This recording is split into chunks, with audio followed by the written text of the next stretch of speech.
2. And the topics are applications in one dimension.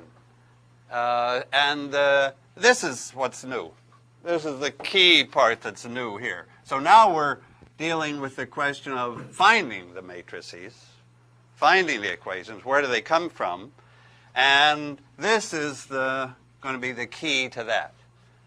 So again, we will end up with one of these symmetric products, an A and an A transpose. It happens that the A goes on the right and the A transpose on the left, but the point is one is the transpose of the other, and the product is, of course, square and symmetric. Okay, but now what's the application? And these are going to be the matrices that come up if I create the right application. And the discussion in the text is in section 1.4. They're going to be examples with masses and springs, because that's the most basic problem of mechanics. So I know that your interests go all over the field of applied mathematics, and lots of it. So mechanics, sort of the natural topic when I'm lecturing to graduate students, say, this is close to the MIT course 18.085, 18 for math. 085 is the course that's taken by a lot of mechanical engineers, aeronautical engineers, and some electrical engineers. But of course, as you know, the interests in electrical engineering and in we'll see least squares and estimation problems already next Thursday. So we'll try to cover a whole range. So here's the application that I claim is going to lead to that matrix. It's going to be just a line, so one-dimensional. So a spring and then a mass, and then a spring and a mass, and a spring. Oh, sorry, I'm using more space than I should. And a spring, because I need 3 masses to get a 3 by 3 matrix. And it's going to be fixed at the bottom. So I've got 4 springs with 3 masses. Okay. This goes with K. K. Can I write down, while we're looking at it, just what the other ones are? The next one, the one that goes with T, damn. I've put the boundary condition at the top. How can I make a tower of? Do you see my problem? Yes, it's like a. Well, okay. A sky. All right. Well, I better do the one that I'm sort of expecting, which is to have this same deal. But then what's going to be different at the boundary, at the lower boundary? It's free. The thing ends there. So it's got 3 masses, now only 3 springs, and I better fix the matrix because it's not, because that one has the free. This is associated with a free boundary. And I want the free boundary at the bottom. So can I put the 1 here and the 2 back up there? Of course, I still haven't created these matrices. That's going to be my main point. And maybe I'll call it H3 for hanging. Is that all right? Okay. So and now what is this one going to be? Anybody want to make a guess here? This is a crazy way to lecture. Sorry, that's on tape. But it's much better. If you know what's coming, then you're right totally with me. Okay, any guess on this one? Oh, no, I don't want that 2. How did that 2 get there? Yeah, I just wanted to be back to that one, which was, remember, that was the singular one? So is that 2 springs and 3 masses? Exactly. That's got a mass, spring, mass, spring, and mass, but nobody's holding it there. It's not. It's free. You could say. So not surprising it's singular. It's like weather prediction. I'm sorry to hear it. Do you remember what was the singular? What was the vector in the null space that we identified for this one? 1, 1, 1. And what does that 1, 1, 1 represent physically? The 1, 1, 1 represent the displacements of the masses. So what I'm saying is I could take the whole thing and shift it by any amount. So it's like totally arbitrary constant in there. It's almost like calculus where you do those integrals and you always have to remember plus c, or you lose a point or something. Okay, right. Okay. Well, this is the plus c in matrix in linear algebra. Right. Okay. So this, no wonder it's singular, right? I mean, there's no way we could determine the displacements because the whole thing could rigidly shift. So that's a rigid motion, and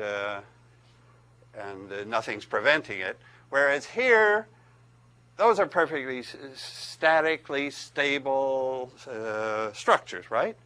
I mean, if gravity acts, so these are masses m1, m2, and m3, and gravity, and similarly there, and gravity is pulling them down, then it's going to stretch those springs. It'll stretch these springs. Well, it'll actually compress that spring, I guess, won't it? Okay, so we need to think, okay, what are the unknowns? What is it we're trying to solve for in this mass spring situation? What's the setup? Okay. Okay, now, so here's the structure. I'm interested in how much the masses, what's the displacements? I'm interested in the 3 displacements. So let me write those down. So let me call them U1, U2, and U3. Those will be the displacements of the masses, of the 3 masses. Okay, that's a principle. I want to know, I mean, that's something that's an unknown, U for unknown. Okay. Another unknown is the forces in the springs. And let me call those W. So that'll be, now there'll be one for every spring. W1, W2. This is N. 3 is N here. I'll try to be consistent that N is the number of displacement unknowns. Here, these are associated with springs. Well, here I've got 4 springs, so let me stay with this picture and emphasize that there are 4 springs here. This 4 is what I'll call M. So here, M would be 3. Here, M would be 2. And that's an absolute signal of trouble when M is smaller than N. So this, I'll just write that down again. M is only 2 here. N is 3. I have M less than N. Trouble. Okay. But, so what were these? This 4 was M. And these are the internal forces in the spring, right? If gravity acts, so we have forces pulling downward on the masses, the springs react. This is the reaction force from the springs. The spring force, can I call it that? The force is the tension. Let me call them tension.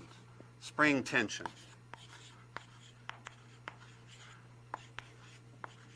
And of course,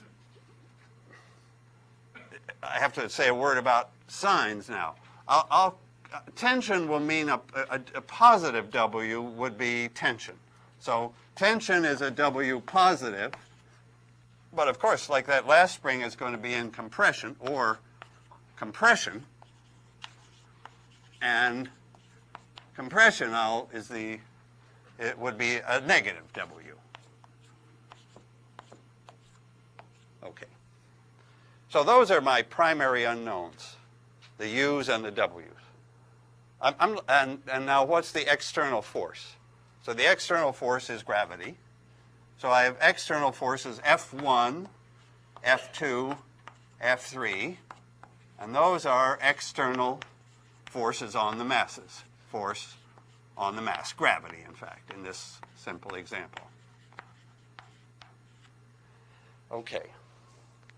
Okay, so what's my goal here? I'm given, let's see, what information do I need to, I would like to find these displacements and find these forces in the springs. These are the unknowns. This is a known quantity here.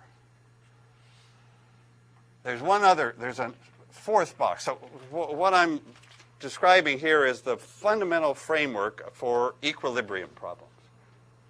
Equilibrium problems mean steady state. These springs are not bouncing right now. The mass pulls them down, they settle down. I want to know what those displacements are, what the spring forces are. And the in-between quantity I want is, there'll be m of them, because they're in the springs, E1, E2, E3, E4. There are 4 springs. And that E stands for elongations, stretching of the spring. How much the springs stretch of the springs. Okay.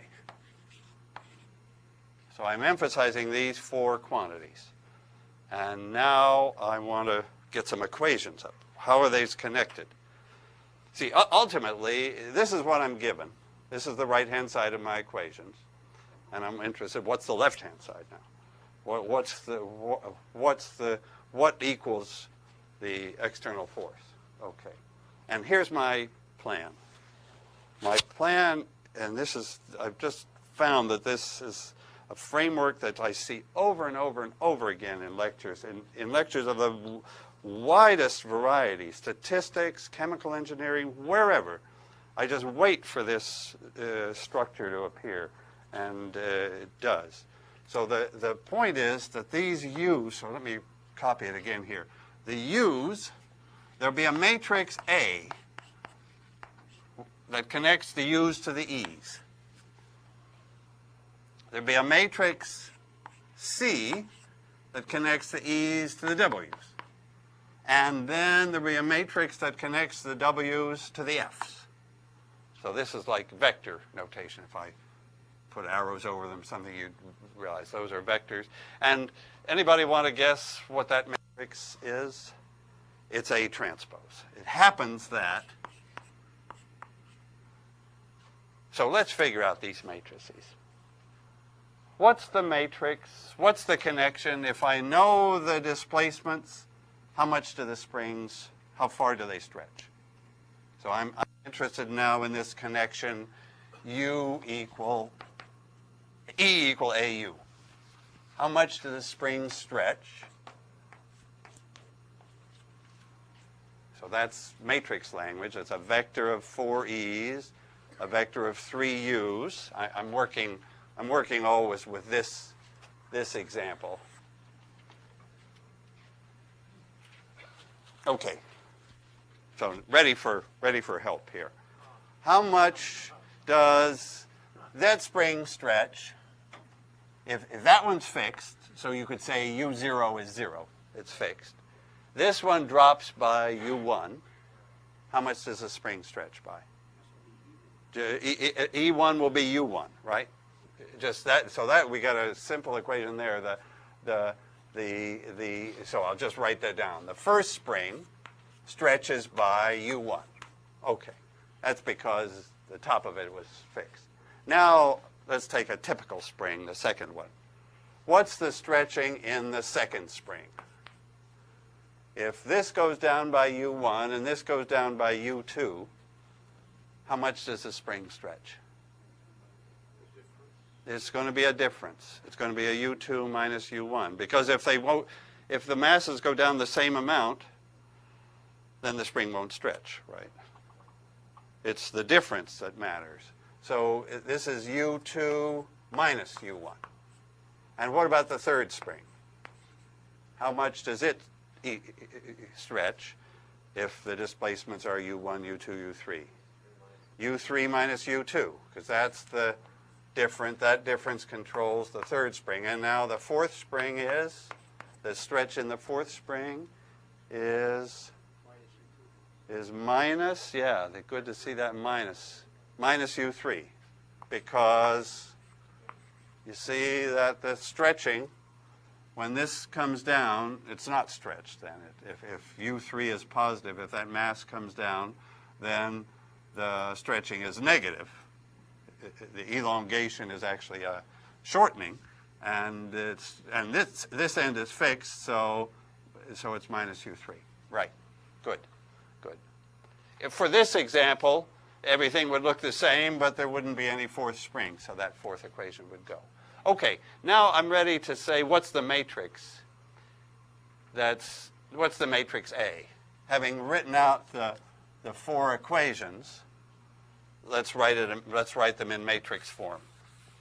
Okay, so the four equations are E1, E2, E3, and E4 is some matrix times U1, U2, U3. And what's the first row of the matrix? 1, 0, 0. In order to pick up that U1, I want 1, 0, 0. The second row, I want minus a U1 plus the U2. Right. The third row is minus the U2 plus the U3. I'm looking there. I'm just copying that out into the third row. And then the fourth row is just going to be, well, you see this pattern. So the fourth row is minus U3. That's our matrix A.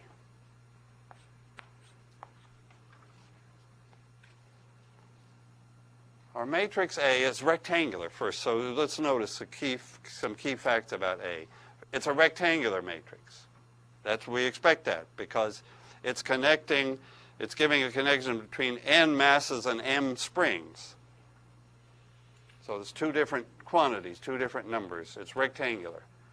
How would I describe that matrix in words? I would call that, it's taking differences. I mean, here we took differences. So I would call that a first difference matrix. It's taking the difference between U2 and U1. So that's a difference matrix.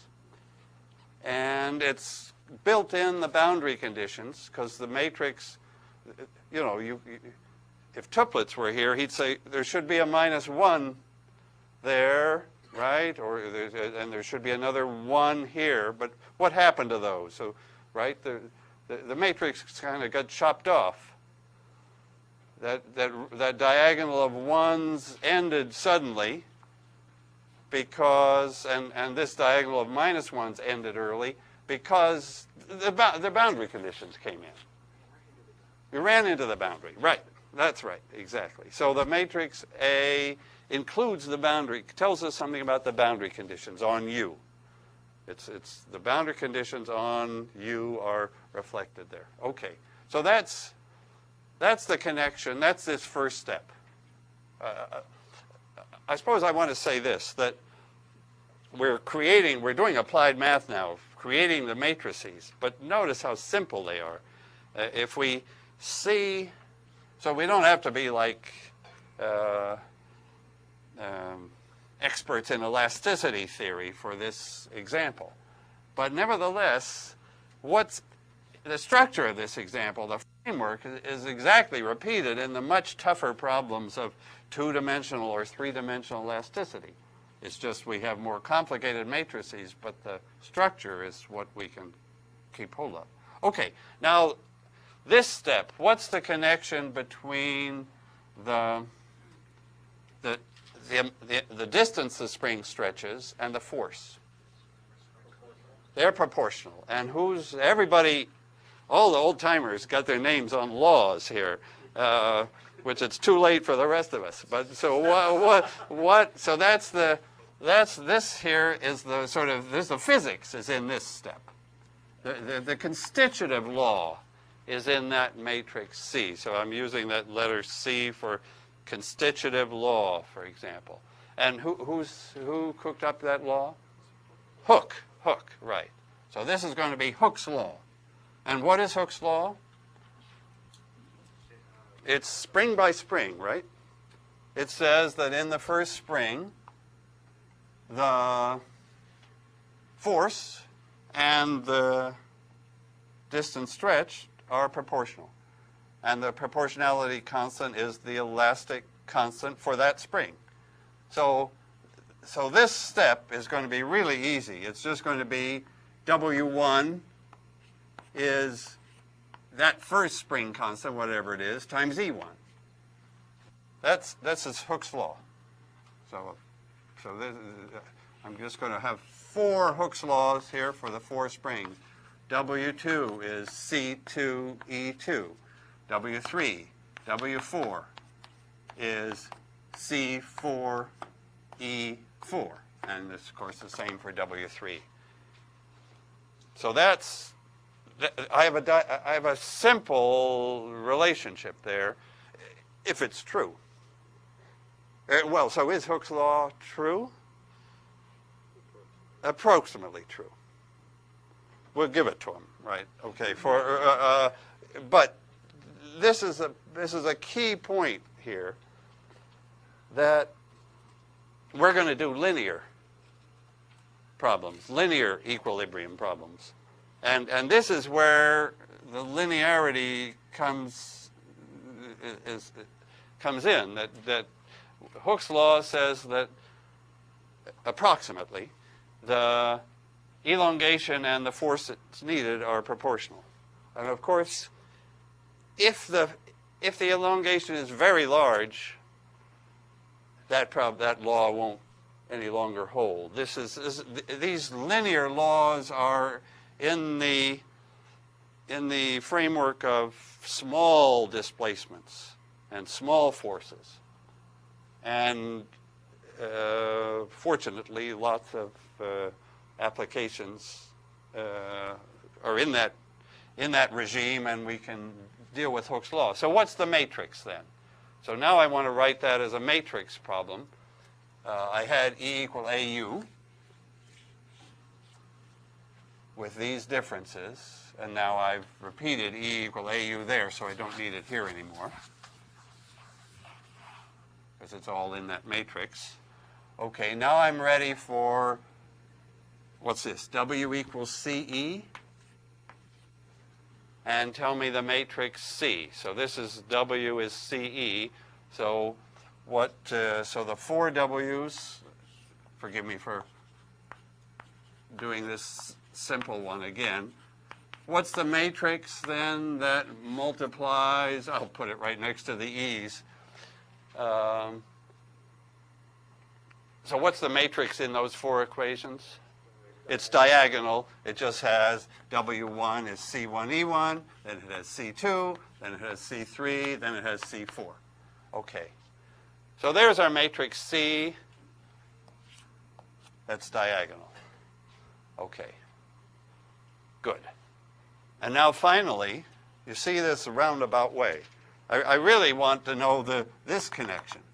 How are the forces and the displacements related? But the easy way to get to it is around the loop, connect the U's to how far the stretching is, to the forces that it took, and now what's going to be the final equation? What's the physical law that connects those internal forces to these external forces? They have to balance, right? Well, it's certainly the most fundamental. If we're interested in finding equations, this equation of force balance, conservation of something, conservation of charge if we were doing currents, conservation of matter if we're doing fluid flow. There's always a key equation is something is balanced. And here, what's the balance? Here the balance is we're in equilibrium, so it means that what's the balance at mass 1? What's the balance equation?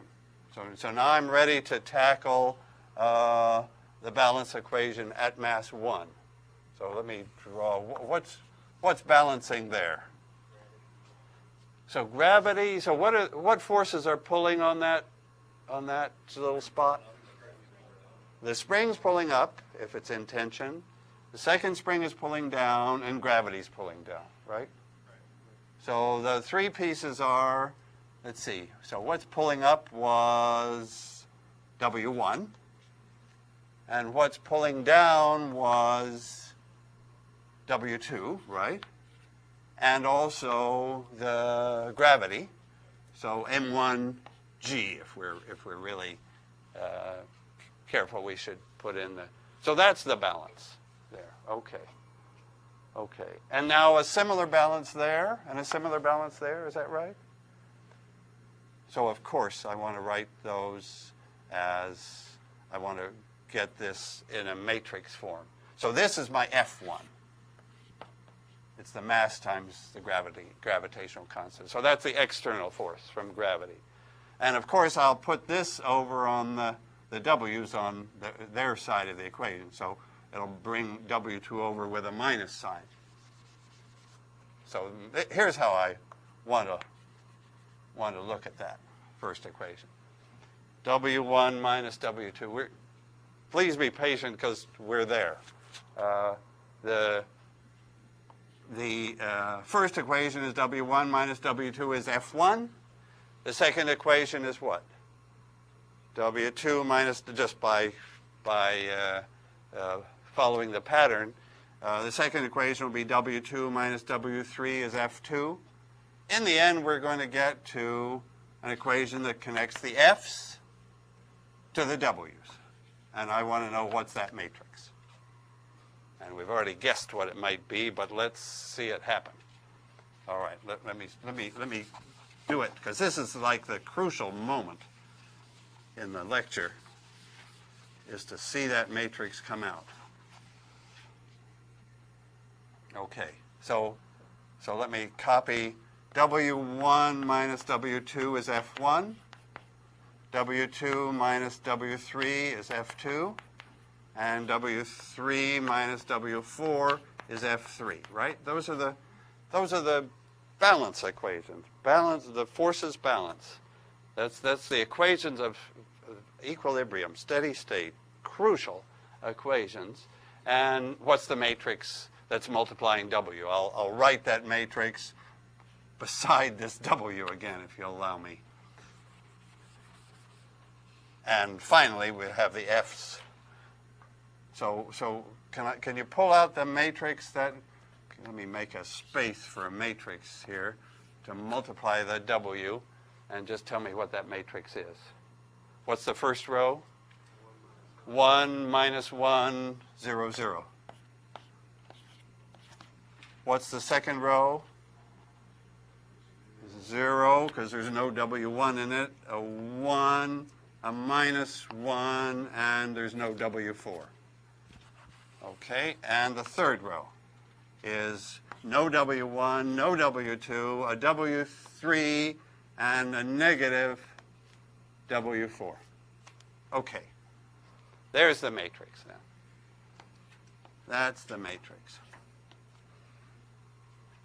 And now what's the key point about that matrix? What name shall we give it? A transpose, because it is exactly the transpose of this A. So that without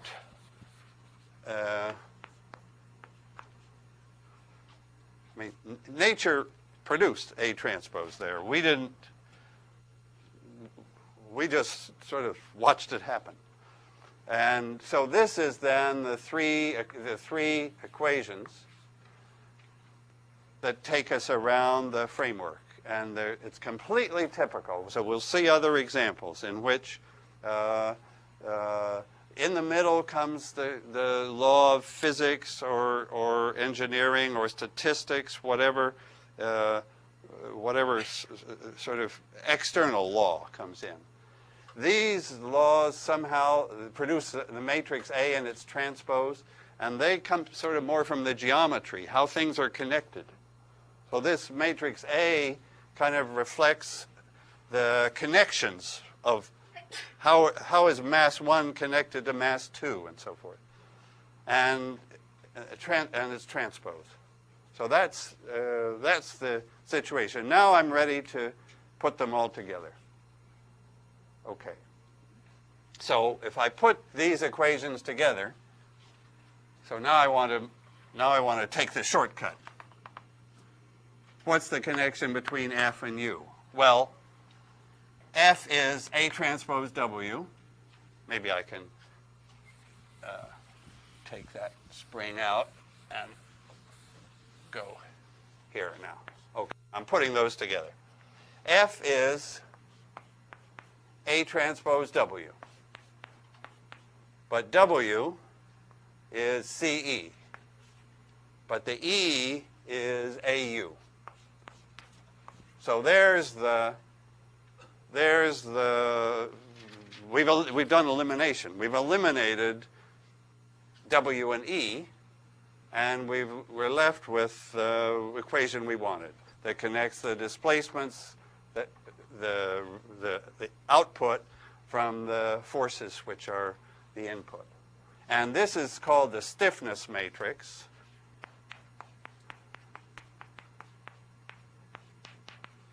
That's the stiffness matrix, and the letter K is the standard letter for that, so that's why we're using K. So K is A transpose CA, and that's what we expected to happen. Okay. Good. And maybe I just say where, so this is like one-dimensional springs and masses. So our equation is KU equal F. So that's our final equation then, KU equal F. And in the static case, nothing moving. What's the most important equation in dynamics? The most important equation in dynamics has the KU and the F, but there's motion. So Newton's law says acceleration, mass times acceleration comes in. So when we allow things to move, when we look at dynamic problems, there's going to be a term m, a mass times acceleration. I'm not ready for that today. But that, I think everybody would agree, is that mu double prime plus ku equal f is the central equation of dynamics. And so, for example, the finite element method. Some of you may be experts in using it. So that's sort of become the most powerful, widespread method for doing structural problems, structural analysis. If you have a bridge or a tower or a building or many, many other structures, you would use the finite element method to estimate the displacements and the stresses and be sure that your materials could stand them. And so this is exactly what happens in the finite element method. This matrix K has to get assembled. The first step in the finite element method is setting up these little pieces of your structure, looking at the connections, they'll go into a matrix A, looking at the elastic constants, they'll go into matrix C, and then assembling that product, A transpose CA. So when I come to finite elements later this spring, what I'll be doing is exactly this on a much larger, more complicated problem. Okay, so now let's do this multiplication on an easy problem, on our problem first. Okay, so I'm interested now to do that multiplication. Could I start with the case when C is the identity matrix? So what does that mean in my problem? C will be the identity matrix when all the spring constants are 1. So let's suppose all the springs are the same. That's reasonable. And we can normalize those constants to be 1. So let me start with A transpose A before I bring the C part into the picture. Okay. So what is A transpose A? So I can erase this because it's copied now in the A transpose. Okay. So everybody's, I mean, so like this framework, I won't erase that. because that's what this lecture is illustrating, that framework. U to E to W to F. And these are the matrices that do it. Now, could you multiply? So I think of this as a first difference matrix. And I guess its transpose is somehow also a first difference, or maybe minus a first difference. Anyway, here's A transpose. Can you multiply A transpose by A without my writing them right next to each other? Maybe I'll take these vectors out of the middle so we've got a chance. Okay, now I'm thinking of C as the identity, but I'll leave it there.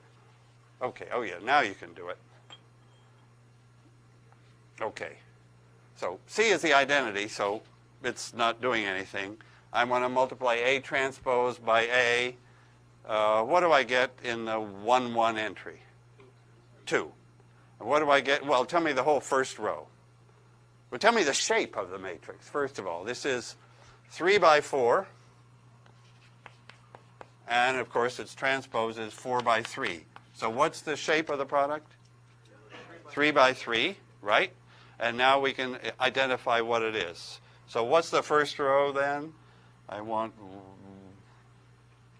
one of these. So what do you want me to do? It better be our friend. It is. A transpose A is this guy now. We're now going to recognize this as K3. So I've kept the letter K and the number 3, and I had to specialize to C being the identity matrix. But now, are you okay? Do you want to like take any special cases? On the diagonal, I have, say, second row times second column, and that gives me a 2. Off the diagonal, I have like second row times third column, and the 0, the 1, the minus 1 is what shows up in the off the diagonal. Okay, so A transpose A is the K that I've written above. Now, should we tackle it with the C in there? I think so, just to see what it looks like in the physics when we've got the physics in. See, we sort of took the physics out when we let C be the identity. Now put that back and multiply those 3 matrices. Can we do that? So now I'm actually asking you what this multiplication, I'm actually asking you to do the finite element method, assemble the stiffness matrix. How are you going to do that multiplication? Let's see. Well, fortunately, it's diagonal matrix. So that'll be that. Let's do that times that first. Okay. Do you mind helping me through this one? So this times this, we'll put a C1 there. And this will be a C2s. And this will be C3s. And this will be C4, right? Because I just multiplied the rows by the C's. Okay, now that times that, I'm ready for this triple product. But where am I going to write it? Erase the C. We don't need it. Erase the C. And then put the answer in the middle? All right. That's got a lot of space. And okay. All right. So was that okay in the auditorium? C just disappeared, but that was because I've multiplied by the C there. Okay, now I want to do A transpose CA. Okay, so that matrix times that matrix. Can you tell me what it finally is? What's the shape going to be? 3 by 3. Okay, so it can't get out of hand. Okay, the first, so what do I see in the first row? Do I see C1 plus C2? And then in the next row, the next to it is minus C2, I think, and then 0. Is that all right? And I know it's symmetric, so that times this will give me the minus C2, all right. Now, what about on the diagonal? Row 2 times column 2, what do I get? C2 plus C3, thanks. C2 plus, notice these positive numbers showing up on the diagonal. And then the other side of the diagonal is minus C3. And everybody's sort of checking immediately, if all the C's are 1, are we getting the right answer? And we are, right? If all the C's were 1, we'd have the minus 1, 2, minus 1. Okay, and now what about this? This row times this column gives me a 0. And sort of, can you tell me why I'm getting a 0 there from the physics here? Why is there a 0 in the 3, 1 and the 1, 3 position? Because there's no, yeah, because mass 1 and mass 3 aren't connected. If I added another spring, that would produce something there. It wouldn't change the framework. It would change A a little bit. It wouldn't be quite so, it wouldn't be so perfect a problem, but okay, so that's why that 0's there, because there's no connection between mass 1 and 3 directly. Okay, and then the next to that must be a minus C3, and down here is C3 plus C4. Okay. Yeah, that's the form of the stiffness matrix. And what's my claim? What are the properties of this matrix? It's tridiagonal still, right? It's still symmetric. So are all our properties still true? It's still symmetric. That's because A transpose CA comes out symmetric. We check that for LDL transpose, and same here. It's still tridiagonal because there's no connection, because our system is on a line. Tridiagonal matrices are reflecting 1D problems. We're only one-dimensional here. Each person connected to its two neighbors. That's what produces tridiagonal matrices, and that's why they're so important. So it's local effects, neighbors only, that produce these banded matrices. Okay, what other properties? Is it positive? Is it invert? Now I'm coming to the not so clear part. Is that matrix invertible? You can say, wait a minute. How? I mean, here's something, well, I guess Mathematica is better than MATLAB, but physically it should be, and that's important. Physically, this system should be well determined. If I tell you the masses, that should determine the displacements. So it is invertible. Of course, I'm going to ask, is it positive definite? Okay, and that's where I want to use an idea here. Okay, so what does positive definite mean? I could check all the pivots. Well, the first pivot I'm happy about, but the next pivot might not be so easy. I don't know exactly. Yep, I don't really want to know what it is, or even okay. The eigenvalues I don't want to know. So I'm left with the testing whether X transpose A transpose C A X, is that positive, right? Okay. And that was really the definition. Now, can you see, so this is not using the pivots, because those would look messy. It's not using the eigenvalues, they would be even worse. It's using this fact that if I take this matrix, which is A transpose CA, I multiply by X on one side and X transpose on the other, does it come out positive? Okay. Any suggestion on how I ought to, I want to get that, yeah. Maybe the way to think of it is that A transpose CA times X. If X is in column U of displacement. Right. So now you have force. Right. Now you're taking the inner product of the force with itself. Right. So this will be, yeah. Physics, that should This will be an energy. Yeah, this will be an energy. Yeah, AX is a displacement. Actually, this is the energy in the springs. That's the energy in the springs, because that's the displacement E of the spring. There's the spring constant, and there's the E. So actually, actually, that's the key, isn't it? Do you realize that? Can I just say AX is the same as... Oh, well, there I've used U. Can I...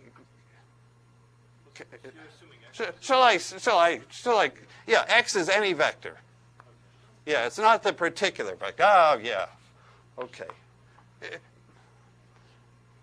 Here's my idea. I like this combination AX. Why do I like that combination AX? Because over there is its transpose. It's really C. Let me call that thing E.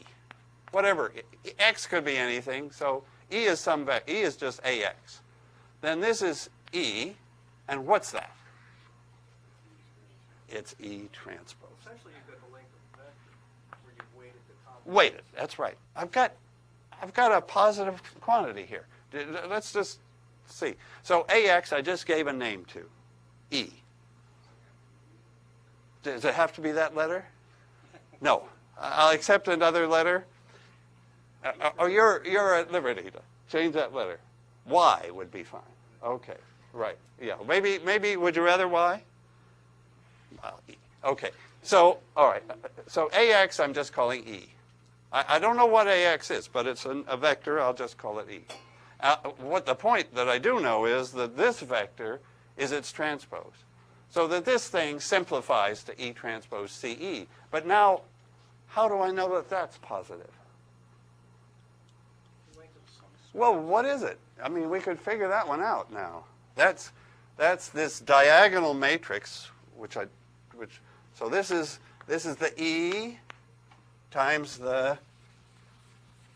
this diagonal matrix C1 down to C4 times the E, E1 to E4. I mean, this is a multiplication I can do. This is E1 over to E4. This is important now, and can you do that multiplication? And what do you get? You just get a sum of squares. You get weighted by the C's. You get a C1 E1 squared and a C2 E2 squared and so on. Right? It's positive. It's positive. So that's we have actually shown that this matrix is positive definite by looking at it the right way. That matrix was positive definite because the rule is it giving us an energy that's always positive? And believe me, in finite elements, that's the key to, have you got a good finite element, you know you're in trouble if the energy can ever be zero. Here, it's never zero. It's definitely positive as long as E isn't zero vector, which of course we have to exclude. Okay. So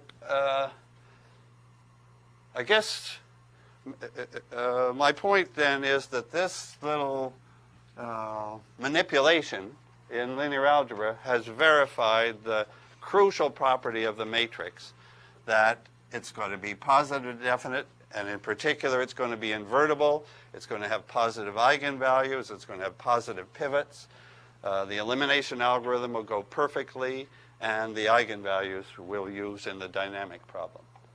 Okay, yes? Didn't you use some sort of property of A to get this? I mean, how do you know that E is always... Ha! All right. This is the closing moment. Right. So that was a good question. May I repeat it? I guess I have to repeat it, right? Since it's not on. Okay. The question is, could E have been zero? You see, we're right? If E was zero, then what would this result come out to be? Zero. And that's like the danger, right? So So let me write this down as a statement then. Okay. So this A transpose CA is positive definite if. Now, what do we need? We need to know that C is good, and of course C is very good in our problem. C is certainly positive definite. So if C is positive definite, and it's diagonal even, so no problem. But and something about A has to come into it. That's your question, and it's absolutely right. Because if we don't control A, well, if we don't control A, then we could have had this example. Yeah. Oh, yeah. Maybe that's the way to make the final point. That we've been creating this matrix from this structure, fixed, fixed. Now, from the fixed free one, the same structure, the same plan, the same A transpose CA, but would have been 3 by 3s, would have produced this guy. What would have produced this one? This is also an A transpose CA, but it's not positive definite. And my question is, what went wrong? What went wrong in the B one? So well, let's figure out what the matrix A would have been, and we'll see that it's got a problem. So I'm now turning to this singular case to see that a problem could have arisen. So we're at the last minute or two of the lecture. Can you create the matrix A for that? Do you remember what the structure was? It was a mass, spring, mass, and nothing holding it. Okay, so the matrix A for this one, it's M by N always. Now there are only 2 springs and 3 masses. So it's 2 by 3. And can we review this? Where did A come from? It came from, what's the stretching in this spring? It was -1 of the top displacement and 1 and 0. Do you remember that for the first row? And the stretching in this spring, if this goes down by U2 and this down by U3, we have a minus U2 and a plus U3. Okay. Somehow that matrix isn't enough, because isn't enough to make it positive definite, because if I compute A transpose CA with that matrix, I'll get this answer, and it's singular. It's not positive definite, it's only semi-definite. In other words, it will still be true, even in this case, my little E transpose CE, which would still, this is still E transpose CE, and it will still, it could never be negative. It will still be greater than or equal to 0, but now we have the possibility that it equals 0. And why is that? Because this E could be the 0 vector. Remember, E is AX? And if X, so who's the guilty X? Right, exactly. What's the X that's going to throw us off? It's the 1, 1, 1 vector. Right, right. If this X, if the X is the 1, 1, 1, then when I multiply that A by the 1, 1, 1, I get the 0 vector. So that's what I have to prevent. I have to prevent if C is positive definite and what I have to say about A is only if X equals 0. Shall I say it that way? And AX is 0 only if X is 0. That the only way to get 0 stretches is not to move at all. that's telling me that I have a nice non-singular problem. This, I can get zero stretches and move, because I can move the whole thing. But these, if I move anything, something's going to stretch. And E will be not zero, and I'm positive definite.